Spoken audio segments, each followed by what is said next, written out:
Hey everyone, sorry about the confusion here. We just had a little mix up with who was going to be hosting today, so I apologize for being a few minutes late here. Um, Today I just wanted to, so this is Nick Kogos from Visit Durango. Today we've got Cassie House, who's the sales and marketing coordinator at Visit Durango, and she's going to be teaching a webinar about social media, specifically on, I believe it's how to set up or how to set up your profiles. But from here, I will let Cassie kind of take it away. Hi all, thank you for being here and sorry again for the confusion and the delay.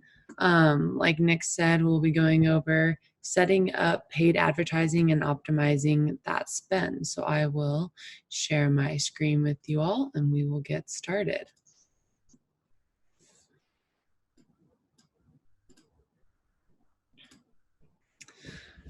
Alrighty, so social media ads, Facebook, Instagram, Pinterest, where to do it, how to best navigate.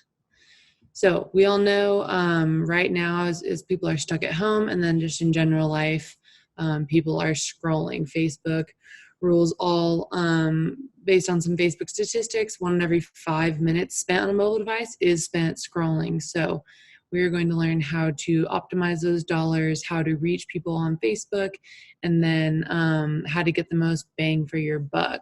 They have the most data, and they have the most people. The demographic of Facebook are generally the decision makers of the target market.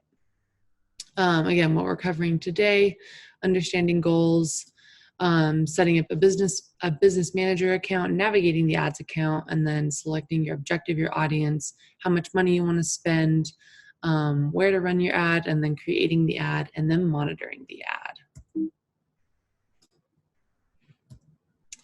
All right, so determining your audience, general rule of thumb is being able to monitor your organic audience and your organic traffic first, knowing where you generally get the most traffic, the most engagement, get the most impressions, and then building from there.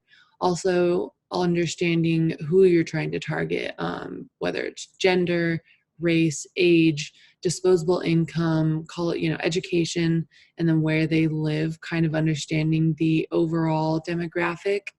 Generally, again, most people are on Facebook. Instagram was acquired by Facebook, so those two have the broadest range. But if you're trying to reach a younger demographic, then you start to look at things like Twitter, Snapchat, TikTok is another one that's coming up in the younger age groups. And so it's just understanding your audience as you start this.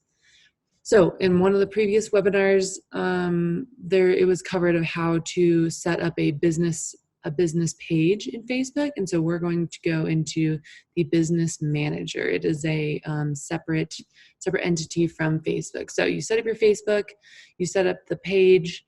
Now you can go into business manager. There's a link here, business.facebook.com. It'll prompt you to log into Facebook. And then from there, you can create the business or attach your business to your personal ad account. And then once you provide your name and email, generally you want the name of the ad account and the business manager to be the same as your business account, and then enter in your work email as well.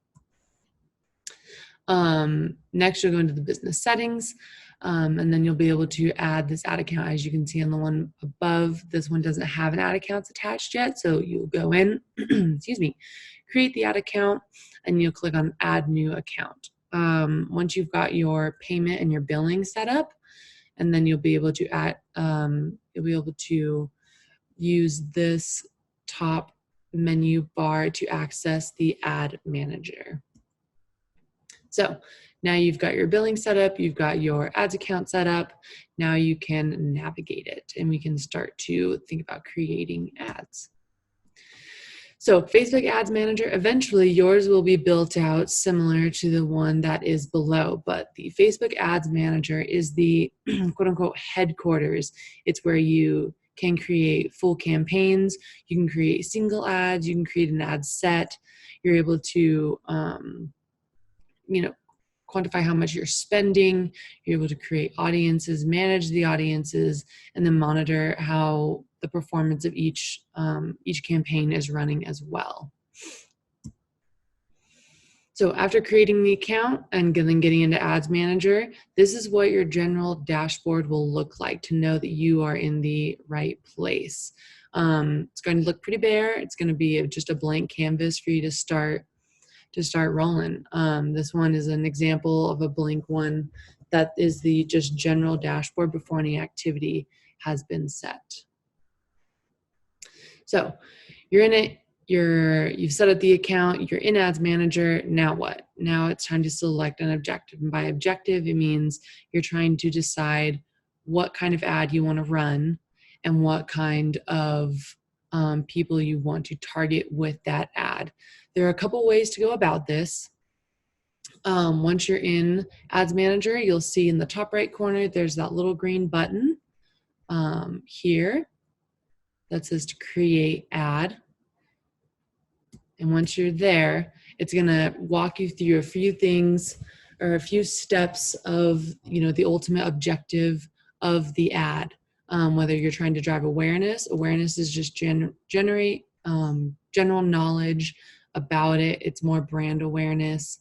It's trying to teach people about your product, just trying to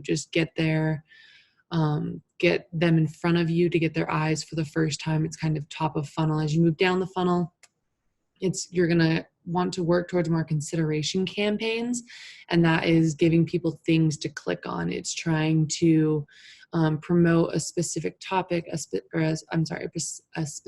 product, a specific source of information. You're trying to get them to click. You're trying to get them to engage rather than just get reach or impressions as the awareness would be.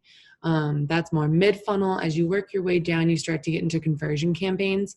And what that's going to be, you're really trying to promote them to make a decision, to go and move forward. You have a very specific CTA, call to action. It's sign up now, purchase now, things like that. Some of that can be talked about as you get into it as lead generation. You're trying to get them to purchase the product, and that's very bottom funnel. You're really trying to get specific. So second, once you decide to create the ad, you're going to be prompted to this page, and it's going to be what you want to do, what kind of traffic you want to, whether it's link traffic, whether you're trying to get people to engage, install the app, just view the video, or if you want them to sign up for your newsletter, it'd be more lead generation. So once you made that selection, you'll be prompted to create the ad and select your audience. So, say you want to just draw people towards your website or a blog post. That would be more middle of the funnel, depending on what you want to do. So it'd be a consideration ad, and then it's who do you want to target? Once again, knowing your audience. Are you attracting young millennials? Are you attracting, the parents of the family who are booking the trip to Durango? Are you targeting people who are planning long term? So it's knowing your audience, selecting your audience, knowing where they come from. Generally, people in Durango, we have a pretty similar ad set.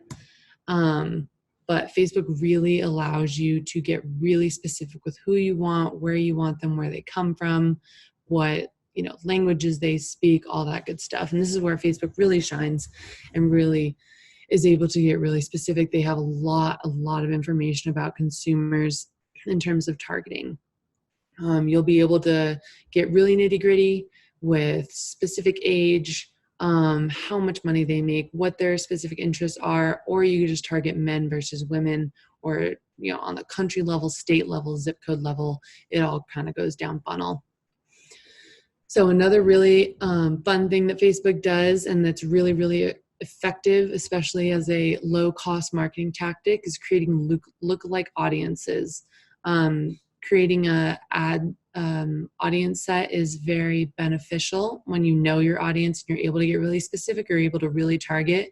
But if you're really going for brand awareness and you want to reach more people who maybe haven't heard about you or haven't heard about Durango, then creating lookalike audiences, you're able to customize how broad you want that spec to be to just try and get people's eyes on you for the first time. And so creating lookalike audiences, Facebook does a really nice job of walking you through this as you are creating your audience set, but they do a very good job of how to do this, and it's very, very effective marketing. So you're creating your audience. You can either create a custom audience, as seen in this top corner, and those audiences can come from any website traffic as long as your pixel is installed. Any app activity, same thing. You can import a customer list if you have a giant mailing list that you'd like to use. If you'd like to use any traffic that's coming from your Facebook page or from, say, your Instagram page, that can all be taken into consideration for them to create a custom audience for you. In the bottom, you can see is another example of how to create lookalike audiences. You can just select the general area of that where they are, and then how broad they expand. Eventually, when you create the audience, you'll have something like this. You'll know generally what their audience or what their interests are, kind of where they're located. For Durango, this is a really good example. Especially coming out of COVID, we're going to want to target drive markets. People are going to want to avoid airplanes for a while, airports, and then being, outside, camping, hiking, being outdoors. It's going to be the big draw for travel at first. So this is our outdoor enthusiast drive market. That is a pretty good rule of thumb for the typical Durango audience. So you know who you want to target, you know what you want them to do. Now, how much money do you spend? Thankfully, Facebook is a great low-cost way to have some effective marketing. Facebook does expect you to spend some money with them, right? They benefit from it, so you benefit from it, so they're going to optimize your dollar. You can do a daily media spend, how much money you want to spend per day. You can do a lifetime spend of the ad, and Facebook will optimize the spread of the ad and the distribution of it based on how much money you want to put towards the ad. There are some good rule of thumbs.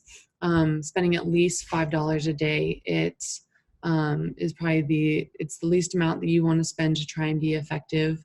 And typically you want to run the ads for at least 7 days.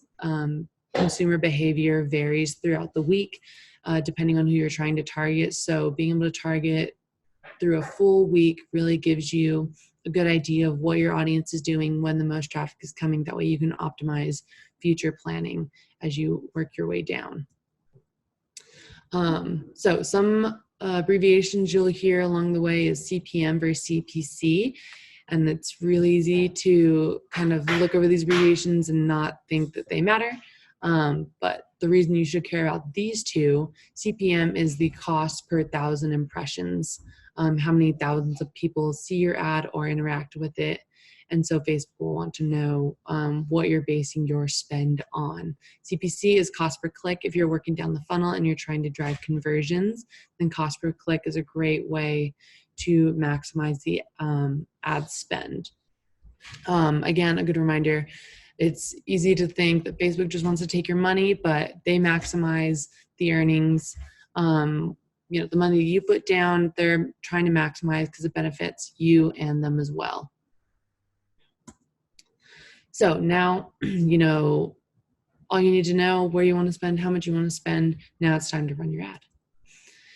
So there are a couple options to run your ad. There's a couple placements, ways to run your ad. There's the main contact, which can be, which is run right down the middle of Facebook when people are scrolling. It looks very similar to, the image of your niece, your neighbor's dog.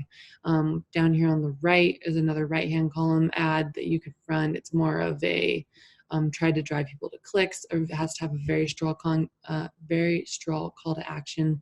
And there's the Instagram format as well. That's considered sponsored content.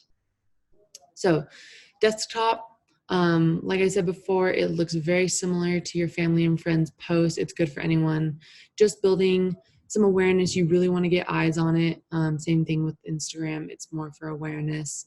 And the general rule of thumb is you want to get their attention. You want to have a show-stopping image, a show-stopping video that draws their attention.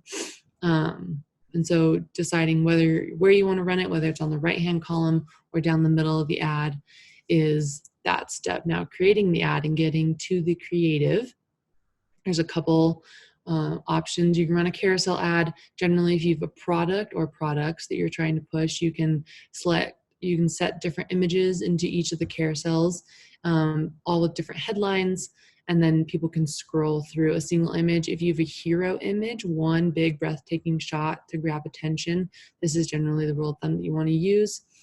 If you have one great video, that encourages more engagement. People are more likely to click. Generally, you don't want to go over a minute. Instagram doesn't allow more than a minute unless you're doing an Instagram TV, and that is kind of a whole new beast.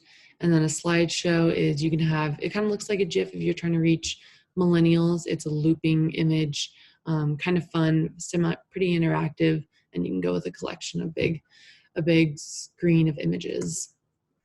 Benefits of each image. I wanted to include a little bit of text here for those who want to go through this later. I won't dive too deep into every single one, considering I just did. Won't repeat myself, but there's a couple of good ways. Single image and carousel ads, depending on if you're trying to promote a product or an experience, are generally the most effective. Video, it's got to be pretty good video. Sometimes hard to do if you're, a single business owner and your hands are full otherwise. But here are your general ads that you can run. So other rules of thumb as you start to build out copy, you really, like I said earlier, you really want to inspire your audience. You want to inspire them with the products, the environment. You'll kind of want to, as you can see in the picture in the background, you kind of want to be that inspirational piece. People want to see themselves with the product, with the image. And if you don't know what image to choose, Facebook allows you to upload up to 6 different images, which allows you to split test. It allows you to experiment and allows you to optimize in that same way. So you have your image, you've decided on a single image as this example. Now it's time to build it out. You want to give them a landing page. You want to have a URL, something informative, so that way the content that you're pushing and the headline, the description, it all links back to the content that will be on this web page. So headline, general specs are on the next page, but this is what it'll look like. As you start to customize and you start to embed, Facebook will automatically populate this preview so you know what you're pushing before it goes live. General specs to keep in mind: main text, 90 characters, headline, 25. Link description, you want to be pretty brief about it. Again, keep the most relevant content first. People have a very short attention span. They want it short, quick, and sweet. And so you want to really grab them as fast as you can. Being really wordy as advertising kind of gets you in trouble and it just gets lost in the muck. So you've created your ad, you've decided your ad spend, you're good to go. Final step is placing the order. Facebook does have a policy where it just needs to be approved and screened through the Facebook advertising policies. Those can be found on Facebook if you need specifications, and it needs to be approved before it goes live. So your ad's running, it got approved, now monitoring performance. Based on the objective of your ad, you'll want to be tracking, conversions or reach or impressions or engagement, and all of that can be tracked in real time during the lifetime of the ad.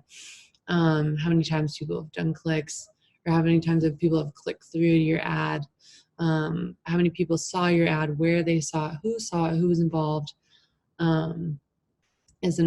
is just some of the ways you can monitor it. And then conversion rate, kind of ROI, your return on investment, you can monetize here. You kind of want to check every day just to get some traction. And then just keep track of the ads, keep track of who's viewing it. It really allows you to optimize and retarget and get specific as you continue to advertise down the road.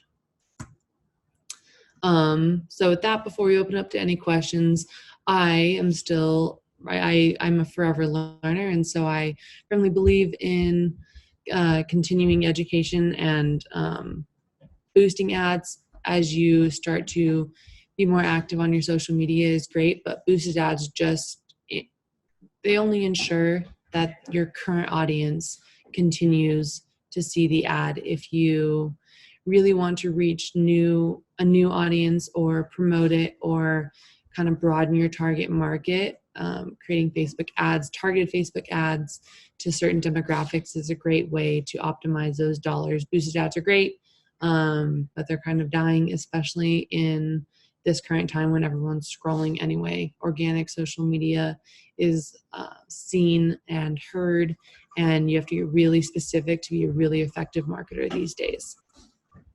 So with that, I know I'm ran way longer than I was supposed to on time, but if you have any questions, please feel free to reach out to me, Cassie@durango.org or marketing@durango.org. I run our social media, and I assist Nick, who you met at the beginning of this call, with all of our marketing efforts. He and I make a good team, so he's always a good contact as well. But in terms of specific Facebook, Instagram marketing, I know Pinterest was also on this topic. Facebook also allows you to target with Pinterest. If you have any of those questions, please feel free to reach out, and we'll make sure this deck is also available to you as well. Right. Great job, Cassie. Thanks for doing that. Yeah. At this point, I'm going to open up like we always do for any questions. So if you do have questions for Cassie or anything really, go ahead and throw them in the chat, and we'll work our way through them. Yeah, make them as detailed as possible. You've got Cassie, our social expert, on the phone, so pepper her with any questions that you have.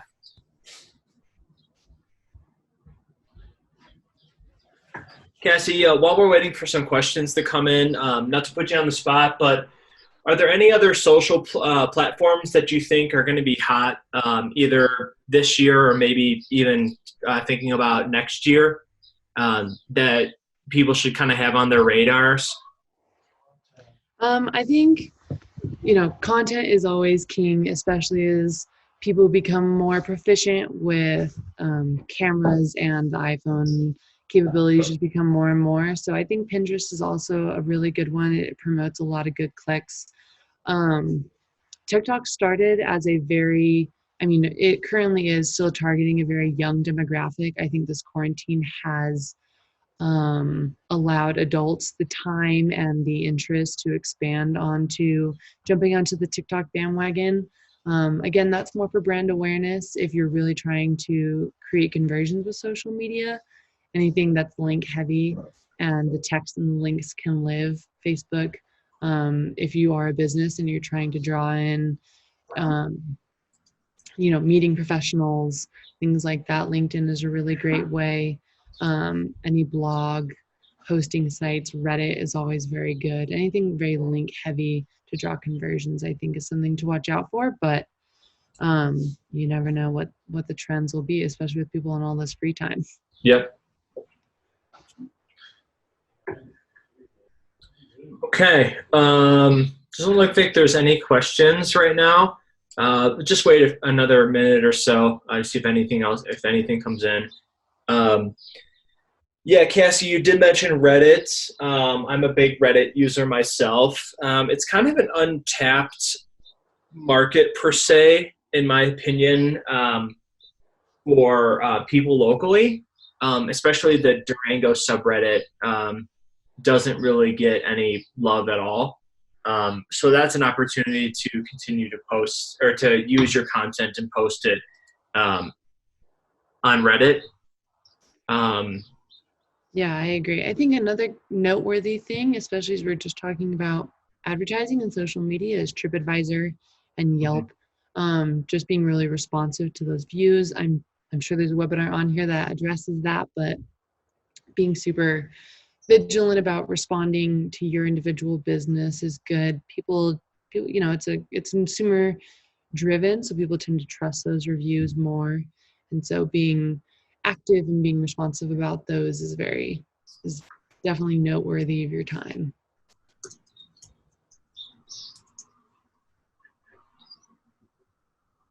Okay, and with that, I'm going to conclude today's call, or this morning's class, excuse me. So thanks again, Cassie, for that. Just a heads up, today from 2 to 4, there's going to be a Marketing During Coronavirus, a battle plan workshop taught by Lizzie. It's going to be a really good one.